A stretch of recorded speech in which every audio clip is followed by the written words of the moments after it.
शास्त्र मतरे जगतरे जेते प्रकार औषधीय वृक्ष अछि निम गछ सर्वश्रेष्ठ अटे। लिंब गछर प्रत्येकटी अंश मनुष्य समाज पई उपयोगी। एई गछर गुण हेउची एहा तिक्त रस, शीत बीर्य, धारक, काम निवारक, ज्वर, तृष्णा, कंडु, व्रण, कुष्ठ, वायु, श्लेष्मा, विसर्प, कुर्मी, काश, अर्श, पीत विकार, रक्त विकृति, वमन, जावतीय चर्म रोग, अरुचि, दद्रु निवारक अटे। अति गुणकारी वनौषधि मानक भितरु लिंब अन्यतम। एई गछकु इंग्राजी रे नीम ट्री, ओडिया रे निंब, संस्कृत रे अरिष्ट, तिक्तक, पारिभद्र, हिंग निर्जस, तिक्तपर्णा कहती। हिंदी रे नीम, बंगला रे नीम कहिथांती। एई गछर सबु अंश औषध रूपे व्यवहार करा जाए। आयुर्वेद विशारद श्री लक्ष्मण मिश्रଙ୍କ मतरे एहार पत्र को विषुव संक्रांति दिन सेवन कले वर्ष सारा चर्म रोग हेबार भय रहे नहीं। लिंब तेल अनेक प्रकार चर्म रोग रे व्यवहार करा जाए। घरर जेकोसी दिगरे विशेषकर दक्षिण पाखरे ए गछ रहिले घरे समस्तଙ୍କ देह भल रहे बोली मान्यता रही। बसंत ऋतु आगरू निंब कढ़र भजा खाइले शरीर रे रोग प्रतिरोधक शक्ति बढ़ी थाए। तेबे आसंतु जानिबा लिंबरे केउ रोग भल हुए और केमिति प्रयोग करा जाए। कुष्ठ रोगी निम गछ तले सबुबेले रहिबो। निम दांत काठी रे दांत घसीब। प्रतिदिन निम पत्रर रस 15 बुंदा खाइब। निम पत्रर रस को दिन को 2 थर देहरे लगाइब।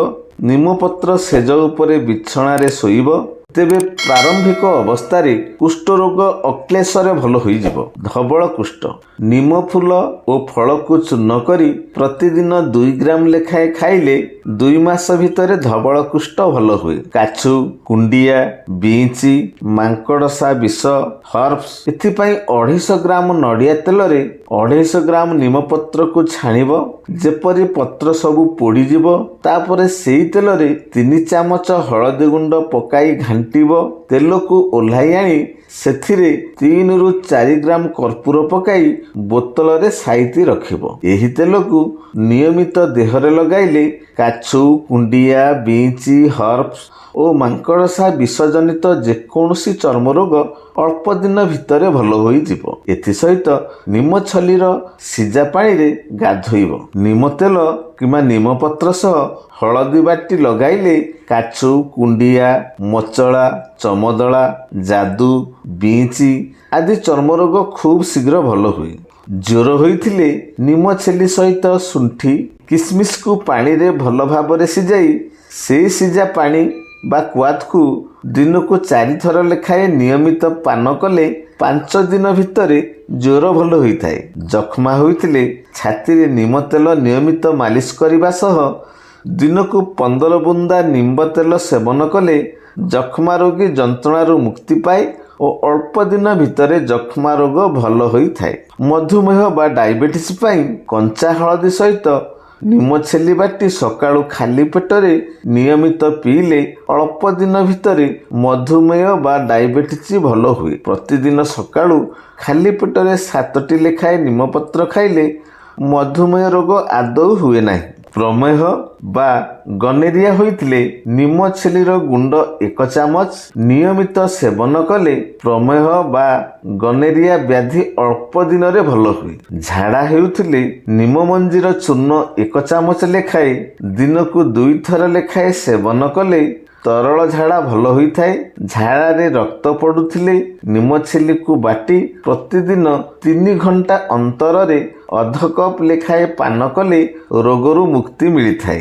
बांती हेउथिले 20 ग्राम निमपत्र और 5टी गोलमरीच को एकाठी बाटी अदा रस सह पीले बांती बंद होइथाए आ बांती माडे नाही। गला दरज हेउथिले निम छेलु को बाटी गलारे लेप देब। ताहा सुखी गले ताको छड़ाई पुणी आउ थरे लेप देब। लाग लाग एहीपरि 3 थर लेप देला परे गला दरज संपूर्ण भल होई जिवो।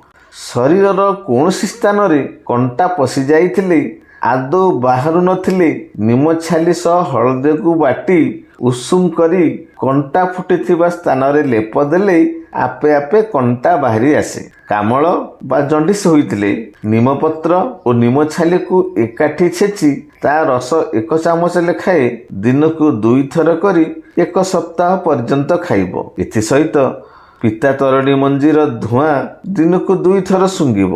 ନାକରୁ ହଳଦିଆ ପାଣି ବାହାରି ଆସି 5 ଦିନ ଭିତରେ ଭଲ ହୋଇଯିବ। ନିମପତ୍ର ରସ 25 ଗ୍ରାମରେ 5 ଗ୍ରାମ ଗୋଲମରିଚ ଗୁଣ୍ଡ ମିଶାଇ ତାକୁ ଖାଇଲେ କାମଳ ରୋଗ ବା ଜଣ୍ଡିସ ରୋଗ ଭଲ ହୋଇଯିବ। ଅର୍ଶ ଓ ଶୋଥ ରୋଗ ହୋଇଥିଲେ ନିମପତ୍ର ରସ 25 ଗ୍ରାମରେ 5 ଗ୍ରାମ ଗୋଲମରିଚ ଗୁଣ୍ଡ ମିଶାଇ ନିୟମିତ ଖାଇଲେ ଅର୍ଶ ଶୋଥ ଭଲ ହୋଇଯାଇଥାଏ।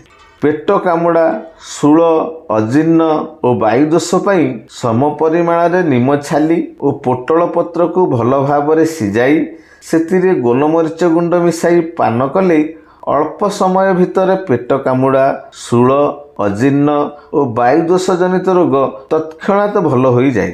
ଗଣ୍ଠି ବାତ ହୋଇଥିଲେ ସୋରିଷ ତେଲରେ ନିମପତ୍ରକୁ ଛାଣି ସେହି ତେଲକୁ ଗଣ୍ଠି ସ୍ଥାନରେ ମାଲିସ କଲେ 5 ଦିନ ଭିତରେ ପୀଡ଼ା ଉପଶମ ହୁଏ।